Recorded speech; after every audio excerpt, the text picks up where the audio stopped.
Wentz steps up. Here comes the rush. He is going deep, and it is caught. And in for a touchdown, Deshaun Jackson. Give the people what they want. Congratulations to Brandon Graham. You know, it's kind of been a miserable season. Hasn't been a lot for Eagles fans to get excited about. But Reuben, this is pretty cool. Yeah, I'm really happy for him. And did he deserve to go? I don't know, but I know there's years he did deserve to go and didn't go. So he's a guy that is well liked around the league, and I think I think this is kind of a lifetime achievement award for Brandon Graham in a lot of ways. Obviously, one of the biggest plays in Eagles history in 17, the strip sack. But he has played well too. You know, so much of it is numbers. I was afraid he wasn't going to go because, you know, he doesn't have a sack. I think in his last 5 or 6 games, he's been stuck on 7 for a month and a half. But you know, I think he's played just as well, I think, throughout the season, and it's voted on by opposing offensive tackles and opposing coaches. I'm really happy for him. This guy has overcome so much. I was there, man, during the whole Washburn time. I mean, there was times he couldn't get on the field. You know, then he was playing outside linebacker in a 3-4 when Chip was here. Brandon Graham wasn't a starter until his 6th year in the season in the NFL. And, you know, so to be a first-time Pro Bowler after all he's been through, the whole first-round bust thing, in his 11th year at 32 years old, he's the first Eagles position player to be a first-time Pro Bowler in his 11th season since Dave Lloyd, who was a linebacker who spent most of his career with the Browns in the 60s. And in 69, in his 11th year, made a Pro Bowl with the Eagles. But it's really rare. Evan Mathis made one late in his career. Mike Bartram, it was a long snapper. I don't even count that. But it's really unusual for a guy to make his first Pro Bowl this late in his career. I think anybody that's ever come across Brandon, dealt with him in any way, is just got to be thrilled with him because he's a team guy, and he's devoted a decade to doing whatever he has to for the team. And it's about time he gets a nice individual accolade. He really deserves it. If that Dave Lloyd reference didn't give it away, this is the Eagle Eye Podcast presented by Nissan with Reuben Frank. I'm Dave Zangaro. We have Barrett Brooks joining us in just a little bit to talk about Jalen Hurts and Jordan Mailata. We'll talk about the situation down in Washington, some more drama surrounding that franchise. We'll get into that. But we want to start with the Pro Bowlers. We wanted to start with Brandon Graham and Fletcher Cox and Jason Kelce. Those are the Eagles' 3 Pro Bowlers this year. It's a tough year to make the Pro Bowl. No alternates because they're not actually playing the game. So just 88 players, 44 in each conference. I think there were 121 last year. So even more of an honor this season when Brandon Graham makes his first one. Real quick before we get to the other guys, I want to echo the same thing as Rube. You know, in this job, we try to keep our personal feelings aside as much as we can. But if anyone who's ever met Brandon Graham is absolutely thrilled for that guy and what he's been through. And not just what he's been through, but the way he handled what he's been through. Because a lot of guys have been through that, and they just didn't see the other side of it because they're not the most positive person ever. But Brandon Graham is. And, yeah, it's really cool to see him finally get his photo up on that wall inside the NovaCare complex. Yeah, and the other 2 Pro Bowlers have been to a bunch of them. This is Kelce's 4th, Fletcher's 6th in a row, which is really incredible. I think Reggie White's the only Eagle to go to more or to be picked to more in a row, 7. Greatest defensive player ever. So that's pretty good company. I mean, Dalk was 5, Donovan was 5. In a row. So, you know, he's been durable. You got to be durable to go to 6 in a row and consistent. I don't think he's been quite the player this year that he has been maybe previous years. Last year wasn't a great year. He was coming off an injury, but he's been really good. And especially I think the last month or so, he's played at a pretty high level. You know, you can kind of forget because he's a D tackle. You have to really be watching him to really understand how good he is. But the guy has been a force for a long time, 9 years now. And, you know, I think he and Kelce are both making a little case for themselves for Canton. They really are. And I think with both of those guys, at times because of their positions, we forget how good they are. I think both of those positions kind of lend themselves to flying under the radar at times because, Fletcher's going to get sacks, but a lot of times he's going to get doubled inside and he's not going to beat those double teams every time. So there are stretches where he doesn't pile up sacks. And Kelsey, it's sometimes you don't notice the center until something goes wrong. I mean, with him, you see it a little bit more when things go right because he's 20 yards downfield picking up his third block on the same play. But both of those guys just all-time greats. And it kind of sparked a little debate among us of which guy is more likely to end up in Canton. I think they both have a decent shot. I think that we both land on Fletcher's probably a little more likely, but that might not necessarily be the way if we were voting on it that we would go. Yeah, and it's interesting. I think you made a good point that Fletcher made the team of the decade, which is really, it's the next best honor. It's the next highest honor you can make short of the Hall of Fame. Which is also kind of a fluky thing because if you play from 95 to, Yeah, it is. So they should have a team of the last 10 years every year. That might be a more fair way to do it. But Kelsey should have been on that team probably. But I think, one thing that shouldn't matter. It was Pouncey and Mack? Yeah. And the All-Pro team will come out, I think, usually after the season, really a couple of weeks after the season, the All-Pro teams will come out. Kelsey's already a 3-time All-Pro. I think Fletch is he's just got one or maybe two All-Pros. All-Pros are more, I think, mean a lot more than Pro Bowls. There's only people talk about second team All-Pro. Sometimes that's a guy that gets one vote. I remember once Terry Hogue was second team All-Pro, safety from Georgia. He got one vote, and whoever it was, probably Ronnie Lott, got 31 votes. The year Terry had 8 interceptions, and he had in his bio for the rest of his career second team All-Pro. The one guy voted for him. I think it was Joe Cellini from UPI in Philly. But anyway, one thing, Jason Kelsey is every sports writer's dream. I mean, he's he's an incredible interview. He's always up to talk to the media. He's beloved by the media. National media love him, and they're the voters.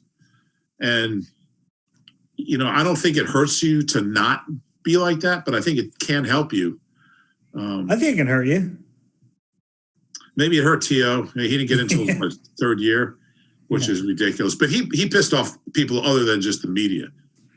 Yeah, he was an equal opportunity. He was. Jerk. Yeah. And Fletcher, Fletcher's fine. I mean, he's not Kelsey. I mean, he's cooperative with the media. But I'm not saying. But I think as far as Kelsey goes, I think he's got such a good reputation around the league. I mean, he always the national guys just adore him. A lot of them are voters.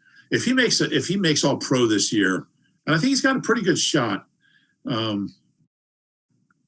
Man, 4 All-Pros, it's going to be really tough to keep him out. It's interesting. I think sometimes when you're so close to a player, you don't really I never understood how great Reggie White was when I covered him. I mean, I knew he was a great player, but and by the end of his career, I think I had it figured out. But when you're so close and you see the guy every day in the locker room, and because I think of Steve Van Buren and Chuck Bednarik as these superheroes, but then you see Doc in the locker room every day, and you sit there and talk about your favorite episode of some TV show. It takes some of the mystique out of it, and all of a sudden you realize you're on the wrong end of one of Reggie's practical jokes in the locker room or something. You don't look at them the same way, but I mean, guys like Doc and Reggie and Fletcher and Kelsey are all-time great NFL players, and I mean, you can make a case for Fletch and for Kelsey. You really can. It'll be interesting to see because you're right.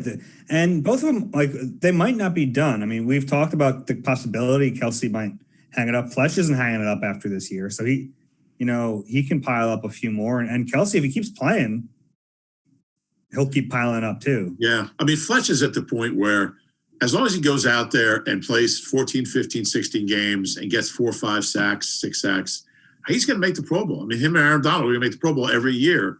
I mean, they're completely different kinds of players, but, people aren't going to stop. People didn't stop voting for JP until he was really, he got hurt and he was injured. And I think in 17, he never really regained that reputation, although he played pretty well in 18.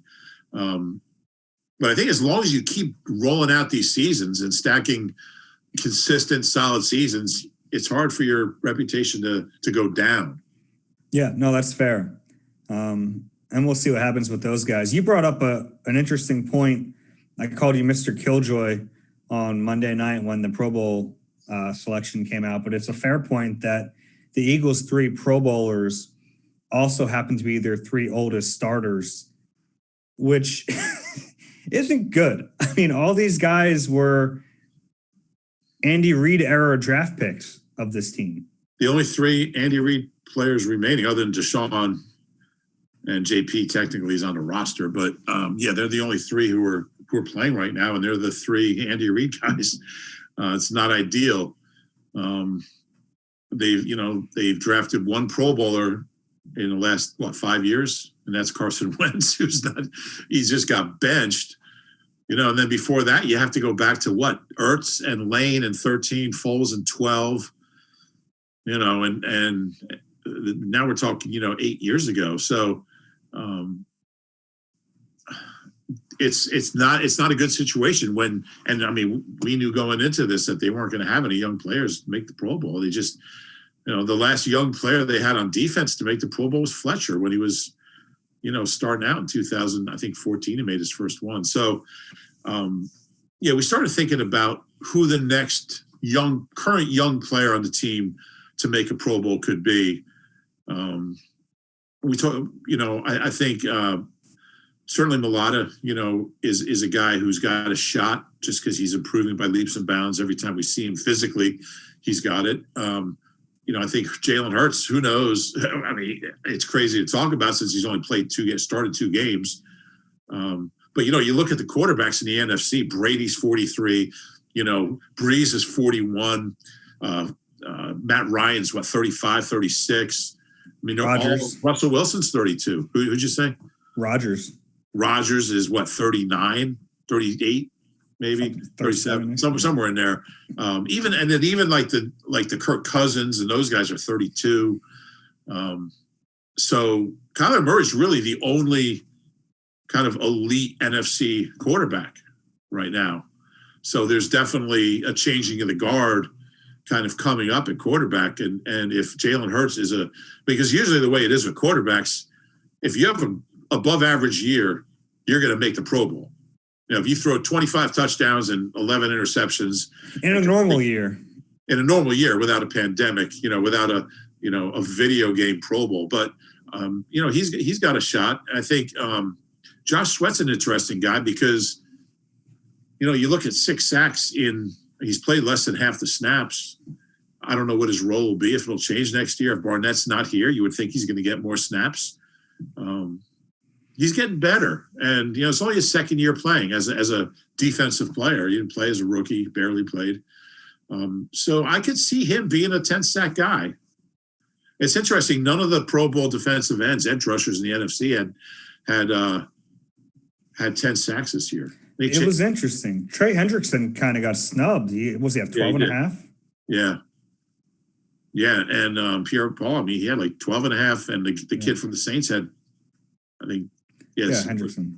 Yeah, Hendrickson had 12 and a half, and Pierre Paul had 10 and a half. But Chase Young is such a beast, and BG, I'm not going to complain about that at all. So, but I do think, those are older guys, and not Chase Young, but the other 2, and there's going to be openings there, and I'm more bullish on Sweat than Barnett. I think there's a little more upside there. I think Barnett is what he is, and I like the way Sweat plays. Gives you good effort against the run. I think it never helps those guys when he's a 4th round pick, so you really have to build a reputation because you don't have it when you come in. I think that's why it took Kelsey, a few years to become a Pro Bowler, 6th round pick. But no, he's a potential one, and obviously I think Miles Sanders. If if he had played, and you could blame it on Doug for only giving him 13 and a half carries a game, but he also missed 4 games. Yeah. It's such a stats-driven position to miss 4 games, you're not going to overcome that. It's almost impossible. I mean, Dalvin Cook's getting 22 carries a game. Yeah. So, but even if Miles just played those 4 games and had the same number of carries and the same yards per carry, he's almost at 1,100 yards now, and he goes to the Pro Bowl. Or he's picked to the Pro Bowl. He's not going to the Pro Bowl, but I think it's a matter of time with him, and I think having a more consistent quarterback, it would help him, and especially him. Well, all of them, but he'll be a Pro Bowler before all is said and done. And I think Dallas Goedert too. I mean, Dallas Goedert missed a bunch of games. He missed 3 games this year. He's still like 4th among NFC tight ends in yards. So if Ertz isn't here next year, it's kind of similar to Sweat and Barnett. If Ertz isn't here, Goddard's going to be getting more targets, and I could see him. I mean, he's a little older. He'll be 26, I think, next week, but I could see him being a Pro Bowler as well. Yeah, and the improved offensive line would really help him too, because he wouldn't have to stay in and help block as much. Yeah, that's a great point. So, and some of the receivers, who knows? I mean, Fulgham for 5 weeks, we thought he was going to make 10 Pro Bowls in a row. Who knows what he'll be? Yeah, I mean, I still really like Sayamalu, but as a guy, it's tough to in year 5 all of a sudden become a Pro Bowler. That's tough. I don't know if there are many other guys you can really point to and say, he can do that. I mean, Alex Singleton's had a nice year. I don't think he's been a Pro Bowl player. Yeah, and linebackers, with linebackers, if you get 2 or 3 sacks and 2 or 3 picks, forced a few fumbles, so much of it's stats driven. But it's his first year starting, and he wasn't even a starter when the year started. So I wouldn't rule it out. He's a pretty good player. Oh, you know who else? And he's not a draft pick, but Javon Hargrave has never made a Pro Bowl because he came from that. He wasn't going to make one not on that line. I mean, he wasn't going to put up the numbers the other guys did. But he has a chance. I mean, if he does what he's done the last few weeks over an entire season, he's going to make a Pro Bowl. Yeah, he's been great the last month. He's been might be their best defensive player over the last month, I would think. Yeah. Him or Singleton maybe. But he's only 27. He's younger than I think of him as being an older guy. Free agents come, they're usually 20, 28 or something. But he's 27, so he's a lot younger. He's played really well. It's been good to see. 'Tis the season to thrill at the Nissan year-end sales event. Get in and get out and experience the most riveting ride of the year in a brand new Nissan. These savings on Nissan's lineup are sure to raise your pulse. Joining us now on the Eagle Eye podcast, as he does every week, our good friend Barrett Brooks. Barrett, how are you? Good. Just going through this weather, holidays. Man, there's a lot going on right now. There is a lot going on. Are you in the holiday spirit? Are you in your car? Do you just listen to Christmas music all the time? Bro, if I don't listen to sports talk radio, I don't know what else I listen to, man. So I'm kind of stuck. Either I'm watching Motor Trend and football, Motor Trend channels, that's cars. I'm a car junkie. Or I'm watching football. If I'm in my car, I'm listening to sports talk radio. So I have no life. Barry, you don't listen to music in your car? Not really. I'm not a music. You're a music guy. I'm not really a music guy. I don't listen to much music. Okay. Which is crazy because my entire family is talented like that. And I'm not. See, you're just upset that you didn't get any of it. Right. That's what it is. Instead of playing guitar, I went out there and I was having to choke 400-pound guys and push guys around. So, yeah. Well, we'll get to a guitar playing offensive lineman in just a little bit. I want to talk about him. But I want to start with Jalen Hurts, because where else would we start with you but Jalen Hurts? I mean, they didn't win the game on Sunday, but that was a heck of a performance from the young kid. No question. Hurts showed me a lot more than what I thought he had to offer, especially this early in his game. I mean, he just taught himself really how to be a quarterback and throw the ball with some, with some, finesse. Probably when he got to Oklahoma. I mean, because I remember when he was at Alabama. I mean, he didn't throw the ball well at all. I mean, I thought why is this kid even going to play quarterback? But as he went along, he's really matured into a nice little quarterback, and he has a touch. I mean, just the little things that he's starting to do. And understanding the offense, running the offense the way it's supposed to be run. If he doesn't have a play, he doesn't have a problem with throwing it out of bounds. The touch that he had throwing those passes to Alshon Jeffrey to create a pass interference. I mean, that's what you want. Put it out there where only he can catch with his huge catch radius, but give the receiver an opportunity to go get it.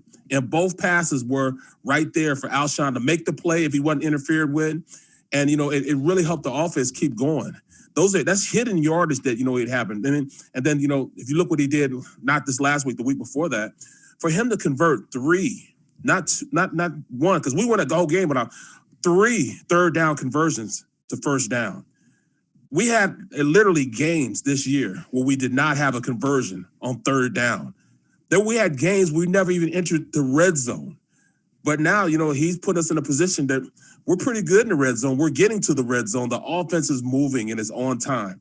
And I really think that's a great asset to have with a guy that can run around and really make defenses play assignment correct. And that's what Hurts is doing.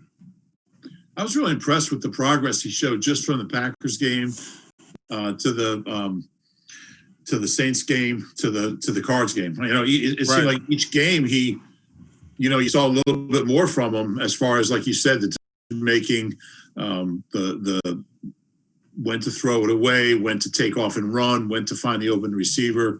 That's the most encouraging thing to me is, you don't really see that from a young kid. I kind of expected, all right, we're going to see what he has, and then next year we'll see the growth. But the fact that we're already seeing it, that's a really good sign to me. Yeah, it looks like he's just more comfortable. And he already looked comfortable in the first game, but it's kind of an added level of comfort. I think the big question with Jalen Hurts right now is something I actually asked Doug Peterson the other day is just, you're going to have 4 games to look at this kid, and then you have to make the biggest decision in the franchise in recent memory, right? I mean, you have to decide if you're going to stick with Carson Wentz or if you're going to turn the keys over to this kid. And 4 games isn't a lot. I mean, it's not a lot to go off of. And Barrett, I wanted to bring this up with you because you were on that team in '97 with Bobby Hoying, and it looked like that's why there's some skepticism in this city because we've seen glimpses from guys, right? And Rube, you were covering that team. Barry, you're on the team. Is that an unfair comparison to bring up right now? It's unfair in the aspect that he knows how to run an offense. They don't have to tell him where to throw the ball. He goes to his progressions, and I mean, even if it's only 2 progressions, he goes to them and then he makes a decision. Bobby Hoying was a guy that he was working with John Gruden. Gruden was our offensive coordinator. And there were plays that he would be made to throw the ball there. And we'd be in practice and the defense would pick it off. And Gruden would say, don't worry about that. You just throw the ball right there. We had 322 wide stick nod. It's a 3-step drop. The nod route is run by the tight end. You throw it straight to the tight end and boom, Willie T will pick it off. He said, don't worry about that. Just in the game, make sure you throw it to the tight end. And he would execute it, and it looked like he's a star because it looks like he's, going through the offense and everything, but he's actually being told to throw to that guy. And he did that for probably 5 or 6 games, at the end of the season where that's what he did, and it made him look like a great player. They never really taught him how to really diagnose the defense, or they weren't telling him, all right, you need to, look for this, to this, and that, and going through progression. So it hurt him because then Gruden left and went to the Raiders. And when he went to the Raiders, all that play functionality that he gave him, that you throw it here, don't throw it here, throw it here, left with Gruden. So he didn't have anything that he could really go back and base, how to be a quarterback in the NFL on. So a quick story about that. They had offered him a contract 4 years for $20 million at the end of the season. And he says, no, I want the same money Rob Johnson made. Rob Johnson made 25 for 4 years. So he declined and tried to bet on himself to win to get that money. Well, long story long, we went 3-13. I was out of there. Everybody else was out of there. He eventually got out of there because he really didn't understand the basis of how to play. I mean, Dana Bible was our offensive coordinator, so things were bad for him. But he missed out on that money. He's a good guitar player, though. What's that? Yeah. Dana Bible, he shows up in Lehigh with his guitar. We thought, man, this guy is really cool. Like, we're going to be friends with Dana Bible. And then after one practice, we saw this dude's like the worst coach I've ever seen in my life. And it didn't help when you had a quarterback that didn't know how to really evaluate what he needs to do in defenses. You know, if he sees that safety staying up, try to influence the safety this way and hit him on the backside, he didn't know how to do all of that stuff. So it really put him in a bad situation because the offense just totally stunk. And we couldn't do anything about it. I think another part of it is, and Bobby, even by the end of '97, he had a couple really bad games that made you wonder. The Bengals game was obviously, he had two great games, and that was it. Right. But he didn't have that dimension that Jalen Hurts has, which is the mobility and the running ability. That doesn't go to a slump. Speed doesn't slump. Certainly, and we've seen other guys. Ty Detmer, he got off to a really hot start. He was older. He had been with the Packers as a backup. We've seen other guys get off to good starts and not be able to sustain it. I think that's kind of normal. Gardner Minshew. I mean, his first couple starts, some of these guys. Billy Volek, remember him? Wow, yeah, I do. He threw for like 500 and 460 yards, and guys tail off. And that certainly could happen with Jalen Hurts, but I think the thing he has going is that elusiveness and that ability to make plays with his legs that doesn't go into a slump. Yeah, that confidence level also. He brings in the tangible of being very comfortable in the pocket. And all those fails, he can just run. Run, Forrest, run. Run, Hurts, run, and he can do it. So I think that's the difference. He has more of intangible. What were the intangibles of being a quarterback than Bobby Horn? Bobby Horn was just a big kid that could just throw the ball when he's told where to throw it. It's interesting, and I like your point, Rube, about his mobility. We haven't seen him lean on it unnecessarily, I don't think, and not too much in these first two games, but that's always there. I mean, when things aren't working and it breaks down, he still has that in his back pocket. It's going to be interesting, though, to see these last two games to see if defenses catch up at all, or if he continues to grow at the rate we've seen him grow, he's going to be really good in week 17. I don't know what's going to happen. And it's kind of a weird situation for the entire franchise because of course, I have to figure out if the head coach is back, if the GM's back. There's big questions, but right now it seems like the quarterback question is on the top of the list because they have a deadline with the quarterback too. I mean, they have to decide. Carson has a big bonus coming. Or not? I guess it's a bonus. It's a roster bonus. March 31st. Yeah, March 31st. So they have to figure this out. And I really don't know what's going to happen. But with each passing game, it's starting to seem less likely that Carson's their quarterback going forward. I don't know necessarily if they would go to that extreme because you can't really erase 4 years of productivity from a kid. Carson at the end of the day has played at the top as a top level. His numbers and you look at Allen's numbers and look at his team, the way he's got Buffalo going, are virtually the same at the same point right now. And you see they've won over double digits. I really think that Carson can get back to that if you put some guys in front of him that can block for him. You can't just set aside being hit 116 times. You can't put aside being sacked over 50 times. That's hard. That's hard to get out of your mindset, and you're going to start seeing ghosts. If you're getting hit that much and having that inconsistent of a run game. So, I really think he can fix himself, but he's going to have to take this offseason and be willing to, if they do keep him, to compete for the position. That's what the NFL is about. Is what have you done for me lately? Very selfish league. You got to make sure that you give them what they come to see. And if you're not, at this point, I don't think the GM or head coach or even the owner can say anything but we got to give this kid a chance. You got to give Hurts a chance. That makes sense, but they might think it's an untenable situation to have both of these guys on the roster come day one of training camp or day one of the season. Right. So they might be, I don't know how healthy a situation that would be either. And they might have to make a decision before then. I have a hard time envisioning open competition between Carson Wentz and Jalen Hurts. I feel like the decision will be made before then. I could be wrong. I just don't think they're going to let it come to that because that's just going to be a daily clown show and just I mean, I can't even imagine the. Yeah, we can't talk about that. I mean, people diagramming plays and, hey, Carson, Jalen's passer rating was higher in practice today than that would be crazy. That would be the craziest, training camp competition since David Archer versus Jeff Kemp. It'd be a Another circus. part that makes it really hard in a competition between those two, and we're kind of way ahead of ourselves, that there's such different quarterbacks. I don't know. It's not apples to apples here because you can't even really see Jalen Hurts' full game in a practice. I remember before last season when Lamar Jackson was in town for those joint practices, I was watching him going, this guy stinks. Right. Like he wasn't doing anything. And then he goes out and wins the MVP. And you remember, oh yeah, he has a skill set that doesn't really translate to non-live practices. And that's kind of the same thing with Hurts, I think. It would probably be unfair to him in a way to be in an open competition where he doesn't have the benefit of a great skill set that he has over the other guy. That's an interesting part of it. Let me ask you guys a really unfair question. Who has the higher ceiling?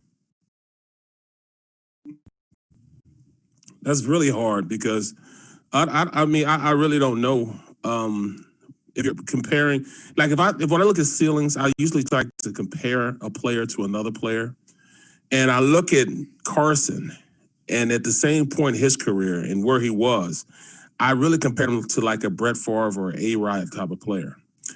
But then when I compare what I see, what Hurts is doing, and I see more of a Dak Prescott, Allen type of player also. A guy that has some functional mobility, can really make defenses pay if they take a wrong step, and put the right proper weapons around them. They could really do some incredible things. And like Dak Prescott did some incredible things when he was a starter. I mean, he was a really good quarterback. Say what you want to say. He's one of the better quarterbacks in the league when he was healthy. And then, I'm tending to look at, what they offer as far as, reading defenses and breaking down defenses. This kid has virtually the same thing that Carson has, but I think he makes quicker decisions than Carson does. We did this. Yeah, well, definitely. So, it's crazy. And I really don't know how Carson is going to, if he enters I think he's going to enter this offseason, he's going to go in and go bananas on becoming the best player he can be. I don't think he's going to be the type that's going to say, all right, I'm taking my ball and I'm leaving. And the reports are saying that. But, this is the first time in his life he's had to compete for a position, that he wasn't just anointed the starter, that he had to work and have a competition with. He's never rode the bench before. This is the first time in his career he's ever rode the bench. I don't know how he's going to face this. What's going through his head right now. This is kind of crazy, that he has never been in this type of situation before in his career. The thing is, I don't know how you fix it without knowing exactly why it's broken. That's the big challenge. Right. You're right. And I don't think anybody knows. I don't think Press Taylor, I don't think Doug Peterson, Howie, I don't think anybody knows why he is who he is. And that's what makes it a little scary. If it was just like, we got to work on his footwork, or we got to work on his, getting out of the pocket, or his reads, or his conditioning, I don't know what the heck it is. So how do you pinpoint that? What is wrong with him? What's broken? Yeah. I don't understand it either. How did he break so fast? Like, how do you fix? You take your car into the shop. You're like, can you fix my car? Yeah. What's wrong with it? I don't know. Right. What is it doing? It's just not running. Yeah. It's not winning. It ain't getting up the hill. But it's a fascinating situation, and there's no simple. We go around for 6 hours talking about this because there's no simple solution. And I think Dave and I have both kind of written this in different ways over the last few days, but they're in a position where if they make a decision and one of these guys isn't here, it could fall. They could look so bad if Carson goes somewhere and does well and Hurts struggles here, or if they move on from Hurts, they have some trade value. Say, we're going to go with Carson, and then Carson struggles next year and Hurts goes somewhere and he's great. And there's no way to know. There's no way to know for sure if you're making the right call. Yeah, that's what makes it so scary. Really tough situation. And the reason I asked That's about why this, I think they'll probably both be here, even though it's not ideal. really, okay. Well, that's why I asked about the ceiling, because Carson's ceiling, we've seen Carson's ceiling, I think, and Carson's ceiling is Carson Wentz of 2017. It's a really high ceiling. I don't know if Jalen Hurts can ever play at that level, but I don't know if Carson can get back to it. So it's such a tricky thing. That's an MVP level now. That's Exactly. an MVP level. That's Carson Wentz, but who knows if he can ever get back to that level? Who knows if Jalen Hurts can even sniff that level? We have no idea. And that's what makes this whole thing so difficult. I don't think they know what they're going to do yet. And that's a scary spot to be in as a franchise that, let's be honest, they've really kind of made up their minds this entire time what they're doing at quarterback. They never wavered with Nick Foles, right? They never wavered. It was always Carson's our guy. Carson's our guy. They had, whether you agreed with it or not, I know a lot of people disagree with that decision. There was just this confidence from the organization that they knew what they were doing and they were never going to change. And now they're in a situation where I don't know what the heck they're going to do, and I don't think they know either. I'll tell you what, if Jalen Hurts plays the way he did Sunday against the Cowboys in Washington, if he puts together 3 games or really 4 games at that level, or even close to it, I think you do have enough of a body of work, maybe not as much as you'd like, but it's a pretty good, 4 games is enough to at least give you a sense of what kind of player he can be. Now, I think you have a dilemma if he plays crappy on Sunday, and then maybe he plays really well in the Washington game, or the other way around. But if he maintains the level that he played at an astonishing level, I thought, against the Cards. As far as, that was a fun game to watch. And when's the last time we had fun watching an Eagles game? Right. It felt good to be watching good football with guys with Eagles helmets on. I thought every time the offense went out there, I thought they had a really good chance to score. I haven't felt that way, since the end of last year. So I think these next 2 games are pretty important. It's telling also that, all right, how is it that your head coach, offensive coordinator, is 11-2 with backup quarterbacks, but you can't fix your starting quarterback? What is it telling me? I don't know. Is it the relationship those guys have? What, is he not listening to Carson? Is Carson not, confident in what his coach is saying? These are all things that I really don't understand. I can't understand why Doug has so much success with the guy that's a backup as opposed to the starter. This blows my mind that we're even discussing this. Doug's a backup. He's making sure the backups succeed. It's his long range revenge plan for being a backup all those years. But I also think, Nick wasn't a normal backup either. Right. The guy is a Super Bowl MVP, but it is an unusual dynamic. Maybe the backups are just better than the starter. Yep. That's simple. But it's a weird situation. It's as weird as anything I've seen. It's going to be one intriguing offseason. They got some really tough decisions to make and not a lot to go on. Speaking of something we've never seen, Jordan Mailata, who didn't know how to play football a few years ago, is all of a sudden, Barrett, I'll let you kind of tell us how well he's playing, but it looks pretty good to me. Oh, there's no question about it. He is now the starting left tackle of this Eagles team for the next 10 years. If they sign him to a deal, he's right there. He's changed his whole demeanor on how I look at him. I see him as a really good starting left tackle. He could possibly be a Pro Bowler. He's 6'8", moves like he's somebody that's smaller than him, and he's starting to get aggressive, starting to get a nasty streak in him. We were talking about all these young guys that were stepping up, the Quez Watkins and all these guys, on that screenplay, that speed screenplay, he was out there leading it to him, and you could see guys just totally not want any static from him. They didn't want to even touch him. He got out there, and the DB picked in real fast, trying to spin out like, nah. He ended up blocking 2 on that play simply because the guy wanted to bow out from, this 6'8", 360-pound dude running at him. He's an opposing threat, and he's starting to learn how to use that imposing threat in game-type situation. He's only going to get better. Dillard, if he doesn't move to guard, he might find himself being a swing tackle for the rest of his career. It's tough, and I'll tell you what, I don't want any of that. You know that. What's that? I mean, it's interesting though. You look at the Pro Bowl tackles in the NFC. I mean, Trent Williams and Bakhtiari from Green Bay. I mean, all those guys. I think the other one was Terran Armstead. They're all like 30, 32. Yep. So you look at the up and coming offensive lineman. I mean, I'll tell you what, he could be there. It wouldn't shock me at all. And the crazy thing is, he's only played 9 games. He started 9 games in his career. He's played 9 meaningful football games in his life. So he should be at the point where he's like in middle school. Right.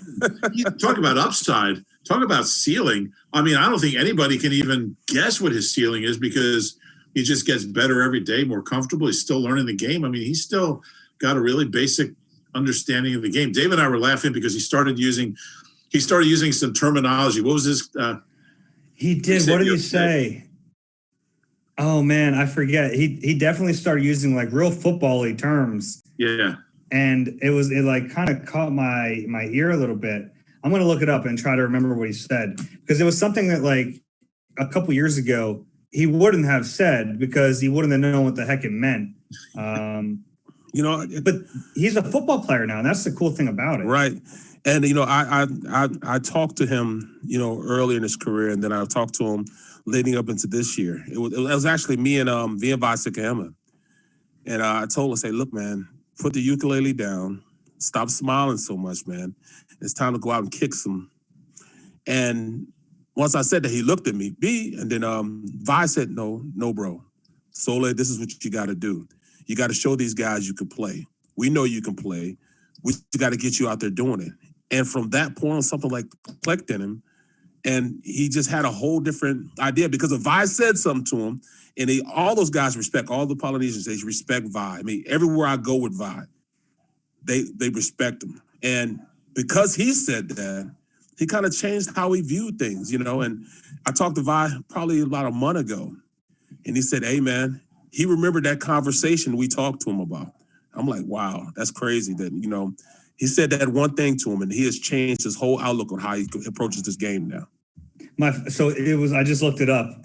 He was talking about Arizona's defense, and he was talking about the exotic look they give in their defense. And that just, it really kind of perked my ears because that's something that people who have been around football for a long time, that's something they say. And I'm sure he's parroting it from what he's heard in meeting rooms, but because 2 months ago, every look was an exotic look. Because it's right. Everything was amoeba look to him. I mean, and that's what Arizona does. You don't know who. I mean, even in their numbers, in the numbers that they have. Riddick having a 43 numbers. Defensive lineman having 43 numbers. It messes you up. When you're seeing things so fast. Well, he looked pretty daggone good. out there blocking that guy. I mean, really good block. But what is going on with Matt though, man? Matt got to get a little more funk and fire, man. He was a turnstile this last week, man. We can't have that. Doug said he did good things. Okay. Okay. I mean, the problem is they don't really have any options. I mean, we're talking about Matt Pryor, of course, at right tackle. I mean, he's their third right tackle. Just get Prince Tega in there. Come on.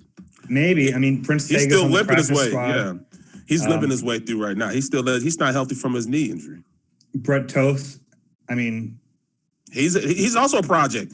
He played a an real arm project. Yeah, I mean, he never really blocked like an offensive passing type set. He never did that. Threw the ball like 36 times his senior year at Army. Seriously. They have like a 94-6 run-pass ratio. Right, and you can't learn from that. It's hard to do that. And you're asking him to go out there. And plus, he spent his whole career like 250, 260 pounds because they couldn't do anything. They couldn't do that. So that's crazy, man.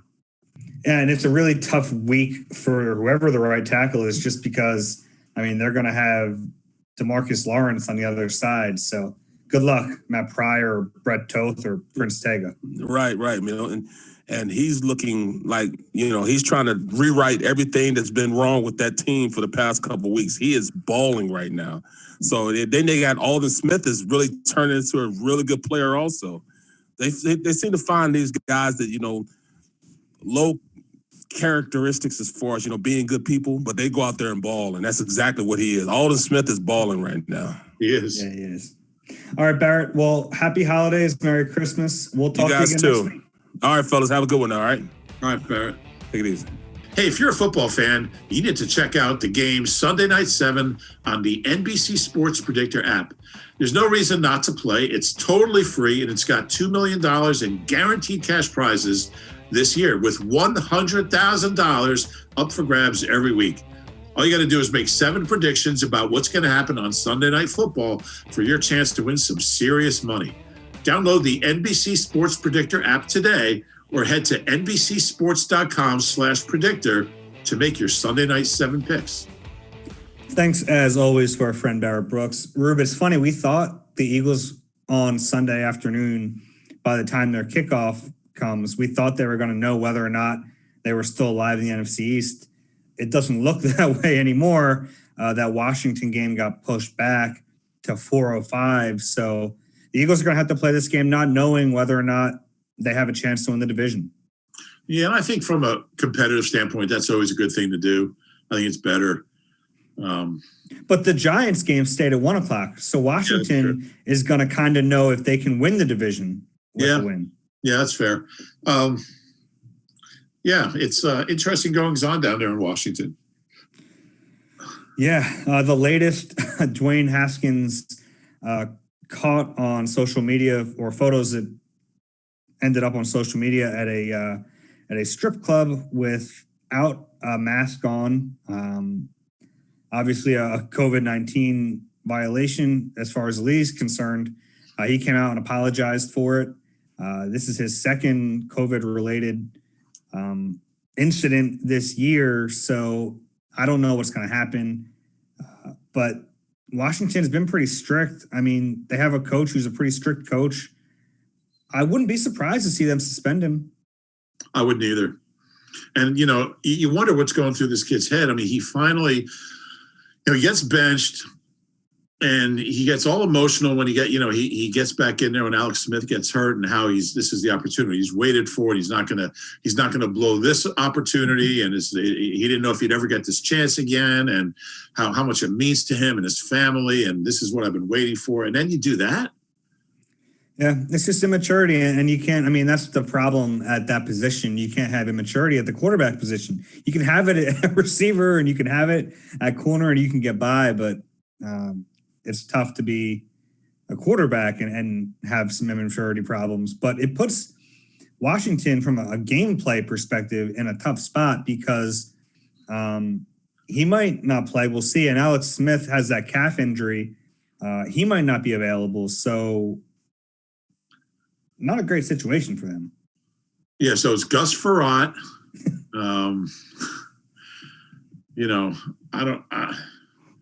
I never even heard of their third stringer. What's his name? Heineken? No, Heineken. Yeah, something like that. Yeah, it's a Heineken. They're going to throw Heineken out there. And Ron Rivera, and also there's got to be league, if this happened on Monday night, apparently?